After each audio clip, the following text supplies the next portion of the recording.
to punish me for having issues with less phone calls with family members and this whole leveling system. It's a long story. And I got very homesick there, and I couldn't leave. And as I was able to leave that school, my father sent me to another residential boarding school in Massachusetts called Chamberlain International School. And not to speak, my school in Utah helped my father get half custody over me. I meant my full custody over me. How did I not say that right? And my father, with having sole custody over me, was able to make all of these rules. I wasn't allowed to have very limited contact with my mother, and all phone calls had to be monitored. And then he took all of my contact with her altogether and left all of my contact with my father unlimited afterwards. But I would get punished for contacting her. I wasn't even allowed to talk about my parents because my father didn't want me to. And the staff were very mean and unpleasant usually. And I was left with no help or affectionate. But then when I turned 18, I signed myself out of that school in Massachusetts and moved in with my wonderful mother over here.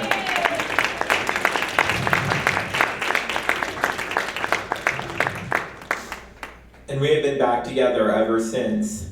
And when I first came home from Massachusetts, it was a little bit rough because my brain was lassitude and socially awkward. And it took me a while to readjust, and I went to a private day school for a few months, and then I graduated high school.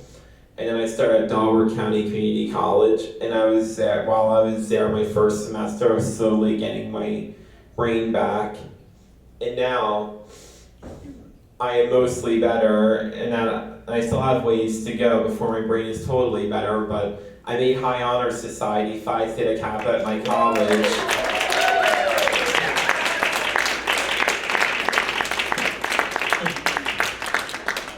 But here's the thing, there are still children struggling out there, and we need to fight to save them. We need to get those judges and masters and lawyers and residential boarding schools in trouble. We need to work as a team to get them shut down. It's unfortunate that these people haven't been hung for what they're forcing these children and parents to live through, especially mothers.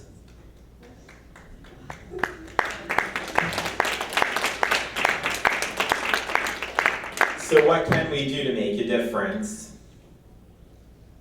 Does anyone have any suggestions? Abolish family court. March in Washington, D.C. Yeah, Fletcher, I'm sorry. More courageous young men like you. Yeah, Say, if you can speak to your cohorts to get them to be vocal, your voices, I think, are 10 times more powerful than our voices. And I thank you for that. Thank you, everyone.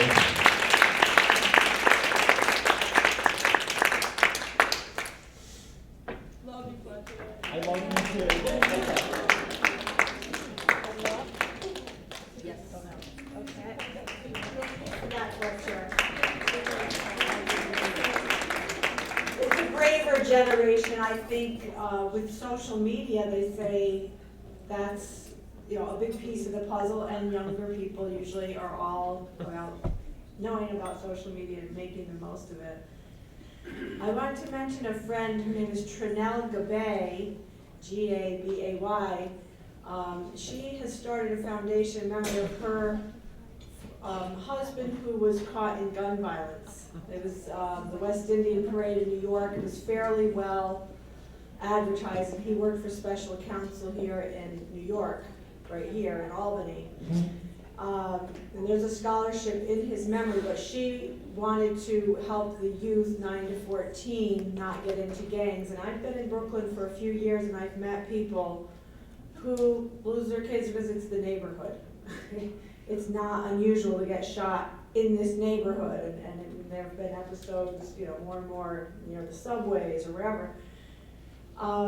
And also from Connecticut, we had the Pettit Family Foundation started after there was a home invasion, and they raised $8 million. And what I've learned from a little bit of networking is go to those events and be with those people who have their things up and running, and wear your t-shirts and I am wearing one there. Now that's about my son Kalen, and all his grandparents are in heaven with him now, as of a month ago. And Caroline Payton was my mother-in-law. I took care of her, even though she'd kind of been part of the problem, not using her political savvy in her family, but she apologized to me and let me take care of her. It was a kind of beautiful healing. They donated folk legacy records to the Smithsonian, so the idea that there are all these people around who know that stuff is not good, and they might put a little mention in a song or something, and kudos to you with your song. It'll get going. But with Trinell, she would love to have some help in New York City with her foundation, and she did, just like an aside note, like the wonders of modern medicine, she was able to have a sperm donation and have a baby with her husband's donation before he died. He was on life support, and that's all been in the news. So, and I met her little boy Wyatt, and we met another little boy here named Wyatt, and I thought, well, why it? Well, because of those Wyatts. Maybe an adopted child, a foster child. We just have to embrace all the kids and realize that they are miracles. They're coming here, maybe as full-grown spirits, as our teachers. I study all sorts of things. So let's not give up hope, and use whatever positive people in your area and state. Let's commend the positive, do more of the positive. And like Garland has said, the media is not even listening. We have to create our own newsletters, work with our networks. So be in touch with me on my livefully.org, or my email is cppaton@yahoo, cppayton. Thank you. Maybe somebody else is going to come up and share something inspired.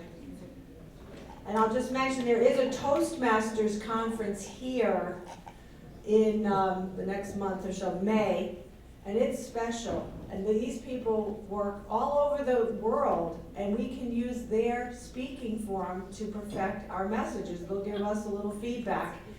And I have found that incredibly helpful. I've spoken in front of 1,000 people, just raising, always I have the first question at any large event in my area, because nobody knows the first question.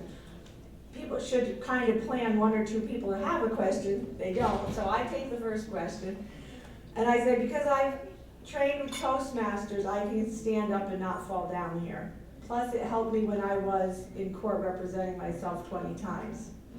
So there's so much to keep learning and growing, but join a Toastmasters group in your area, because you get an automatic 20 people listening. They have contacts. Maybe people will tell you privately, oh, I have this friend, and this and that. I mean, everybody. I was in a yoga class with 3 people, and 2 of them came over and was like, I'm under this pressure. I'm like, tell me all about it. And it was this. And I'm like, this is horrible. But it is what it is. We are where we are. And the climate change issue and all these big issues, they need our wisdom, because we're fighting much bigger bullies than the guys in the courthouses and wherever. Our mother planet is in trouble, and many people have been saying this for a while, maybe only a decade or 2. Google it, 350.org, whatever. But we'll pull together, and we can lean into that spiritual, greater love healing stuff. Okay, thank you.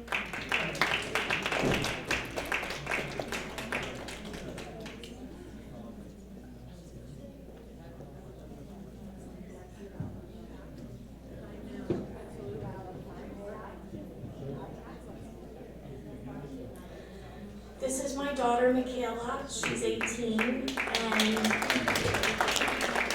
she would like to speak. Hi. I just wanted to come in here and let everybody know the perspective of, the sister or the brother, because it does affect differently, because you're just there, you're losing something that you're used to every day, and it's like you take advantage of it, because they annoy you when they're there, and when they're not there, it takes your breath away,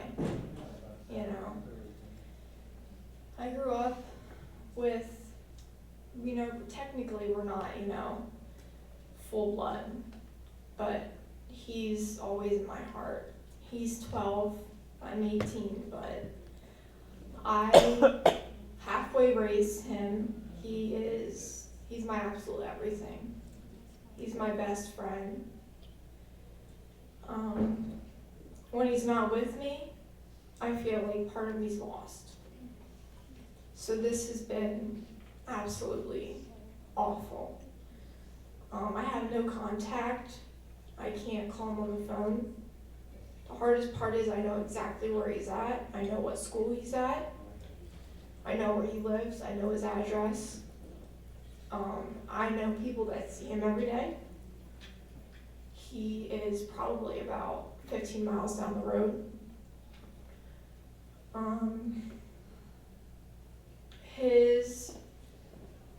We have the same mother, but he has a different father. We were both not physically, but he was physically abused. I was verbally and mentally abused, and so was he. Growing up, my mom was always at work doing her hardest that she could possibly ever do. But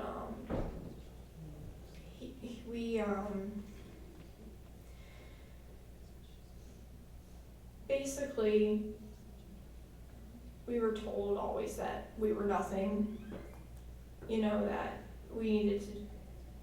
everything we did was never enough.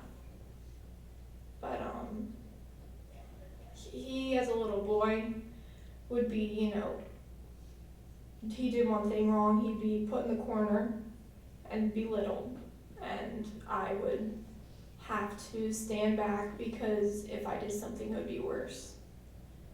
And he was a drunken man, and he was told that if my mom leaves, he will ruin her life and take my brother from her. And that's exactly what happened. That is exactly what happened. He did exactly what he said he would, and he's extremely manipulative. My brother right now is only 12, but he has brain of probably an 18-year-old like me. He's extremely intelligent. He's in the gifted programs at school. Right now in school, he doesn't want to do any of his work. He is suicidal, extremely depressed. He is homicidal towards his father. He's told me he thinks of ways every day when I was with him how he wants to kill him. And I just do what I have to do and keep a straight face and tell him it's not right. He doesn't want to hear it. But absolutely everybody, in the court system has heard that. They don't care. As usual, it doesn't matter. But every time we go to court, none of that. I'm used to everything being dismissed, because that's how it goes. But he has been to the hospital for his issues. He's been to different institutions, and he's been to about 2 institutions right now. But it's been about over 100 days since we've seen him or spoken to him. As of right now, we have people trying to fight for us, but it's not doing anything at all. So it's probably going to be a very long time. I try to keep everything in my mind positive, but as of right now, I know it's going to be a while till I see him. So I try to keep things realistic in my head, because I know it's not going to be tomorrow or the next day. But it's hard. But sometimes you have to come to reality and realize that things aren't just gonna poof, one day you get a letter and it's all gonna be great. So people like him need to reach out with their stories, because if they don't, this is gonna keep happening for years. People need to speak, because if you hold things in, then nothing's gonna happen. you have to talk about it. If you don't talk about it, then nothing's gonna happen. That's just how it is. So you need to speak, and you have to use your mouth because it's what you gotta do. If you have words, speak them. I've told people what's been going on and they're shocked. They tell their parents and their parents are shocked. But I'd rather tell more people so they're aware. They're aware of the situations that happen. And then they haven't heard of this, but like all these people all around here, it happens to so many people. But it's also hush hush and nobody knows about it. So we need to start to do more conventions like this, and it needs to be awake. So it needs to be positive and it needs to be awake, and we need to get the kids out of these situations. So we gotta try to, liven it and keep the spirits up, so people need to talk.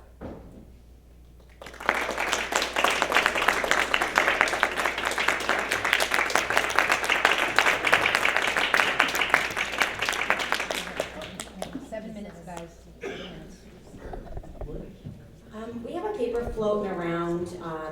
It's for a support group that we'd like to